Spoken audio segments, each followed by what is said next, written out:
Good morning sir. Good morning sir. Good morning. Good morning sir. मतलब क्या दे रखा है आपका number density of free electron is n 8.5 into 10 to the power 28 per meter cube. How long does an electron take to drift from one end of the wire 3.53 meter long to its other? Wire की length दे रखा है, length of copper wire की length दे रखा है आपका 3 metre.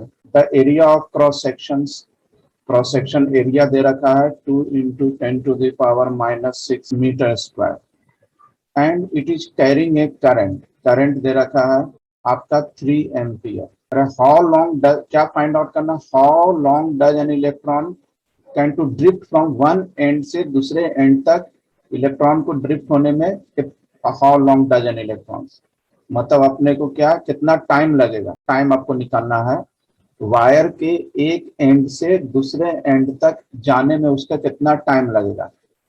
तो अब जाने में कितना टाइम लगेगा तो ऑब्वियसली इसमें आपको वेलोसिटी भी कंसीडर करना पड़ेगा। तो फॉर्मूला लगा दें ड्रिफ्ट वेलोसिटी का, करंट का क्या होता है formula, I equal to N A E L Y T का मतलब ये अपन इसकी बात कर रहे हैं, दिस इज ड्रिफ्ट वेलोसिटी। आप देखें जब ड्रिफ्ट वेलोसिटी मैंने बताया था तो आप फॉर्मूला देख सकते हैं, drift velocity equal to length of the wire, length of wire upon time taken, length of wire upon time taken. अपने को बेसिकली क्या निकालना है, थिकनेस निकालना है। टी इक्वल टू क्या हो जाएगा आपका, ए टी को इधर किया आई से रिप्लेस कर दिया, ये हो गया आपका N A E L upon I.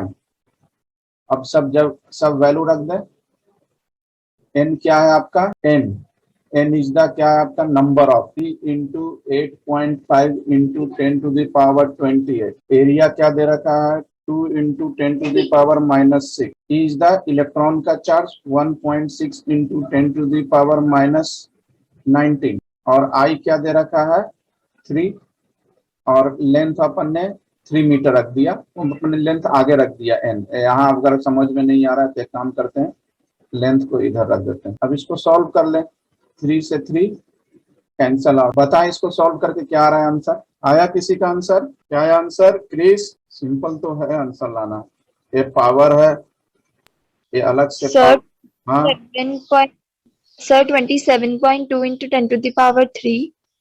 27 into 10 to the power 3 second, सही है ना, सिंपल है। 85 टू मल्टीप्लाई कर दो, ये 28 है, अब पावर यहाँ ऐड हो जाएगा तो कितना हो जाएगा 25 और इधर 28 है तो 25 10 टू द पावर 3 आ जाएगा और 85 2 और 1.6 को मल्टीप्लाई कर देते हैं 27 आ जाएगा। नेक्स्ट क्वेश्चन है 3.14, क्या कह रहा है, the earth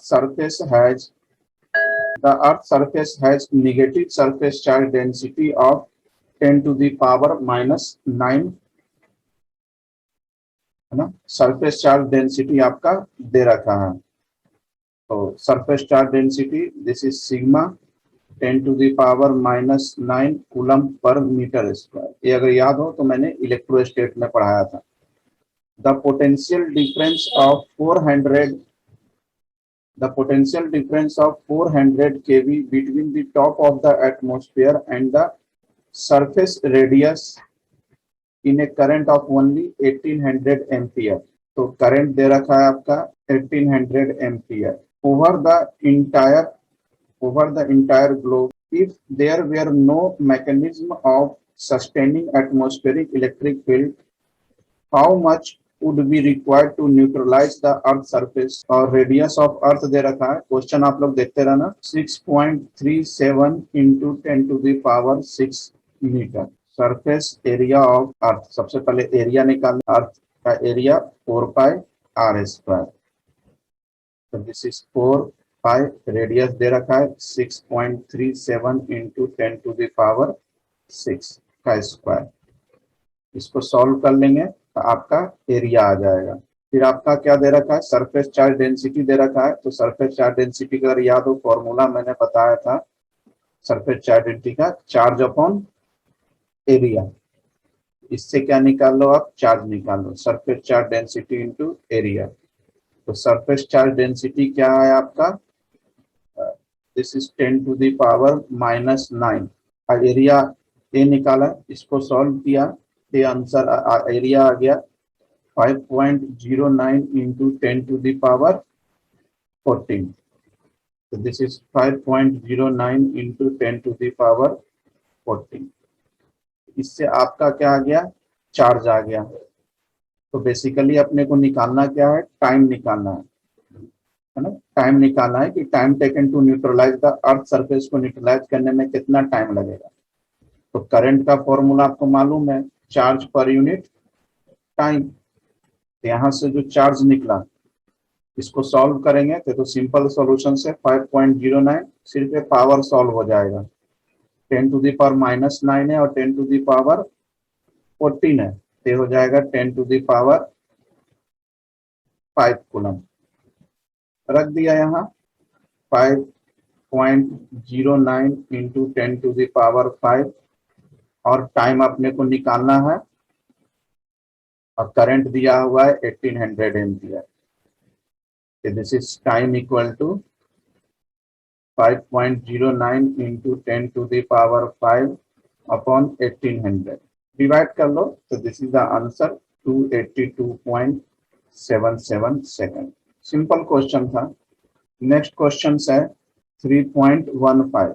क्या क्वेश्चन है, 6 lead acid type secondary cell, 6 lead acid type secondary cell each of EMF 2 volt. तो नंबर ऑफ सेल कितना दे रखा है, नंबर ऑफ सेकेंडरी सेल 6 दे रखा है, ईएमएफ ऑफ सेकेंडरी सेल दे रखा है आपका, this is 2 volt and a large internal resistance दे रखा है आपका, internal resistance R 0.015 ohm, this is internal resistance, are joined in series to provide a supply of resistance। कितना रेजिस्टेंस दे रखा है, 8.5 ohm। What are the current drawn from the supply and its internal voltage। मतलब अपने को क्या निकालना है, करंट निकालना है और आपको वोल्टेज निकालना है। अगर याद हो तो मैंने सेल वाले चैप्टर्स में पढ़ाया था आपको, इलेक्ट्रोस्टैटिक्स में, वहां चले जाए।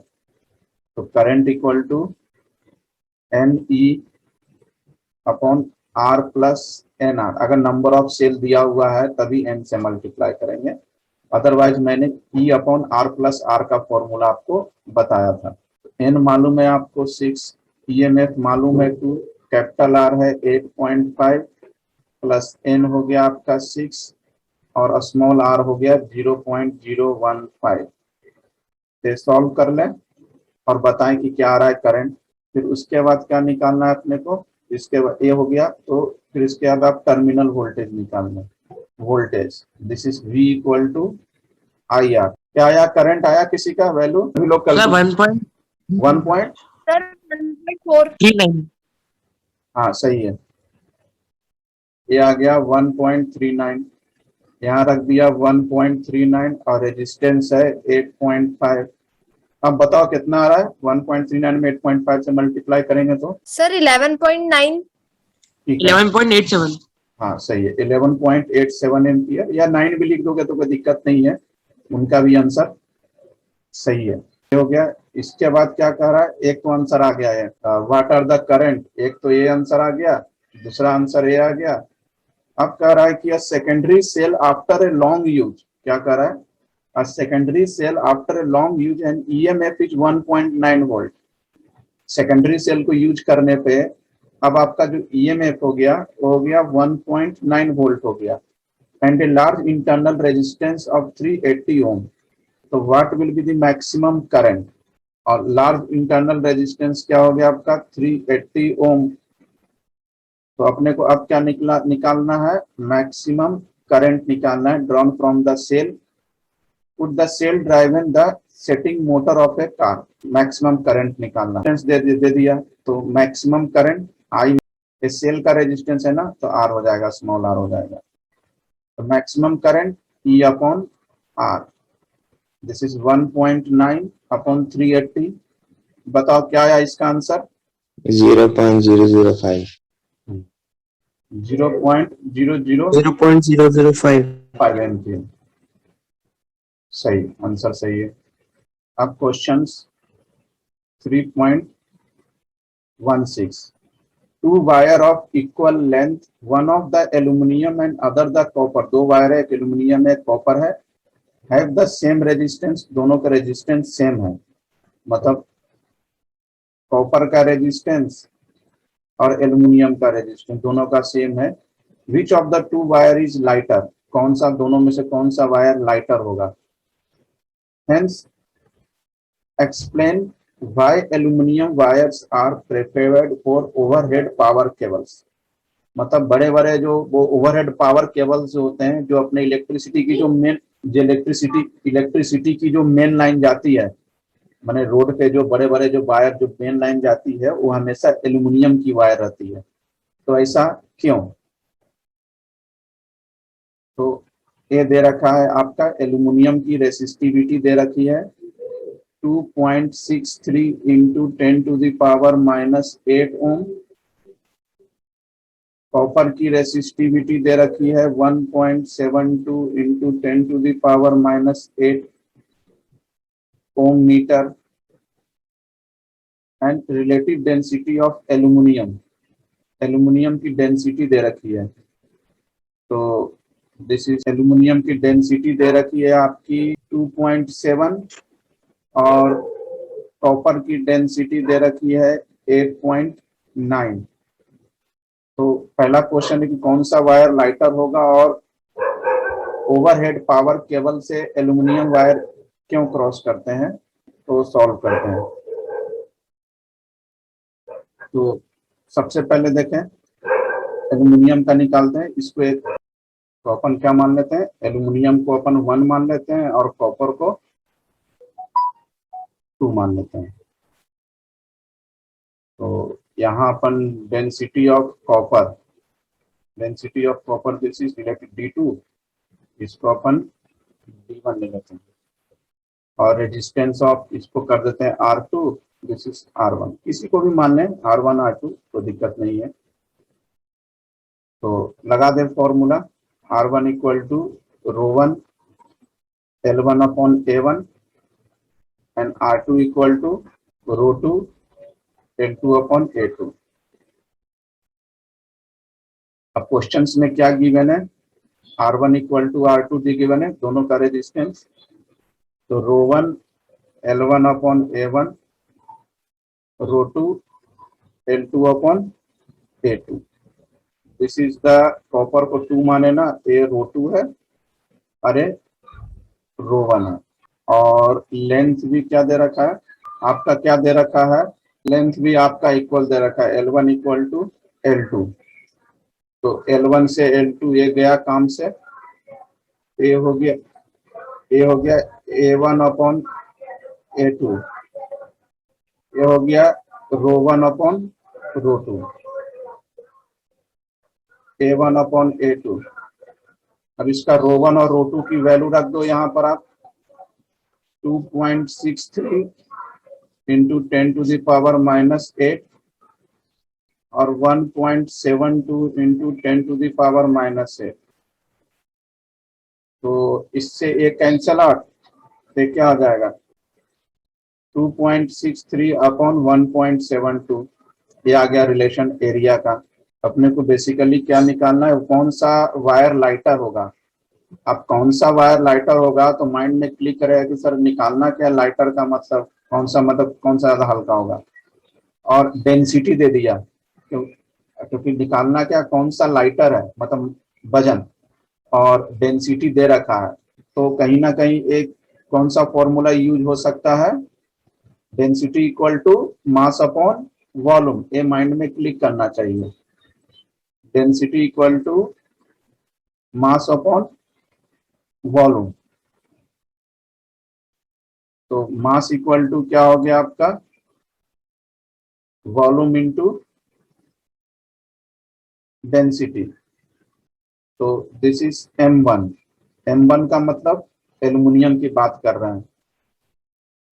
तो वॉल्यूम तो मालूम है, एरिया इंटू लेंथ, और ये हो गया D1 डेंसिटी। अगर कॉपर की बात करेंगे A2L2D2, दिस इज नाम दे देते हैं, इसको नाम दे देते हैं फर्स्ट, इसको सेकंड, यहाँ इसको नाम दे देते हैं थर्ड, इसको नाम दे देते हैं फोर्थ। अब दोनों को डिवाइड कर दें, थर्ड डिवाइडेड बाय फोर्थ, तो this is M1 upon M2, A1 L1 D1 upon A2 L2 D2। तो L1 L2 तो इक्वल है, तो L1 से L2 तो गया काम से। अब वैल्यू रख दें, तो A1 और A2 का रेशियो क्या निकाला था, ऊपर निकाला था 2.63 अपॉन 1.72,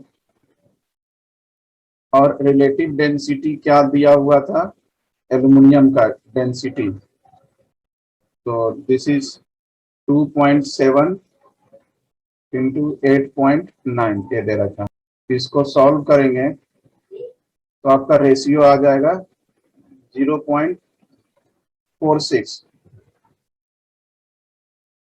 है ना। रेशियो क्या आ गया, 0.46 आएगा। मतलब इससे आप निकाल सकते हैं, तो M1 इक्वल टू क्या आ जाएगा, 0.46 इंटू M2।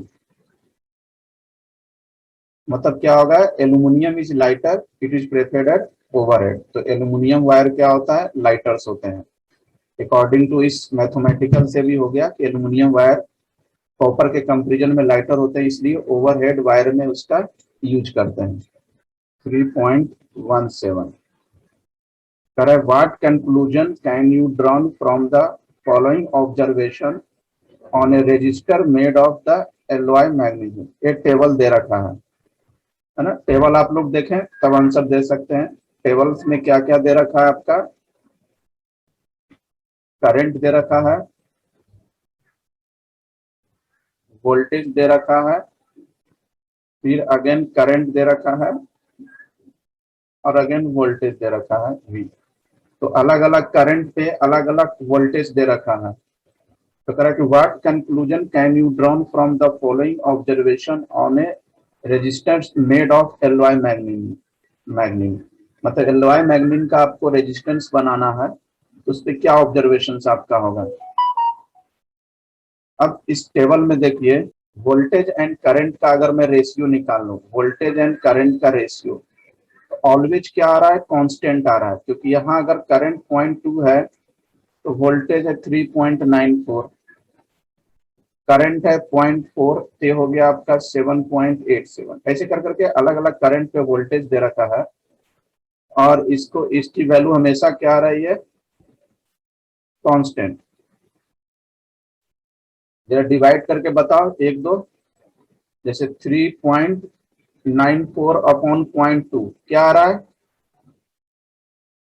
और 7.87 डिवाइडेड बाय 0.4 बताओ। सर सेकंड वाले का 19.87 आ रहा है। फर्स्ट का सर फर्स्ट का भी 19.7 7 आ रहा है, ठीक है। और भी दो तीन निकाल लेते हैं। 158 अपॉन 8 का क्या आ रहा है, और 118.5 अपॉन 6 का क्या आ रहा है। सर इसका भी 19.87 आ रहा है। इसका 19.87। हाँ, मतलब आप देख रहे हैं कि 19.87 सभी का वही आ रहा है। अब जिसके पास बुक्स होगा उसमें आप रीडिंग दे सकते हैं। टोटल रीडिंग, टोटल 12 रीडिंग दे रखा है, मैंने कोई भी 4 ले लिया है। तो सभी में देख रहे हैं कि वोल्टेज और करंट का रेशियो 19.87 आ रहा है, मतलब कांस्टेंट रेशियो ही आ रहा है, कांस्टेंट रेशियो ही आ रहा है। तो इसका मतलब क्या होगा कि आपका जो मैंगनीयन जो हुआ, मैंगनीयन इज एन ओमिक कंडक्टर। मैंगनीयन क्या है आपका, ओमिक कंडक्टर है, यानी this obey the Ohm's law, Ohm's law को फॉलो कर रहा है। और अकॉर्डिंग टू ओम्स लॉ क्या होता है, ratio of voltage and current, current is the resistance of the conductor, यानी ओवरऑल क्या होगा, रेजिस्टेंस ऑफ मैग्नीनियन। रेजिस्टेंस ऑफ मैग्नीनियन क्या हो गया आपका, रेजिस्टेंस ऑफ मैग्नीशियन इज 19.7 ओम हो गया। रेजिस्टेंस ऑफ मैग्नीनियन क्या हो गया, 19.7 7 ओम। अच्छा, बहुत बेसिक बेसिक सही क्वेश्चन है, एनसीईआरटी कर लो आप अच्छे से तो बहुत अच्छे से तैयारी हो जाएगी।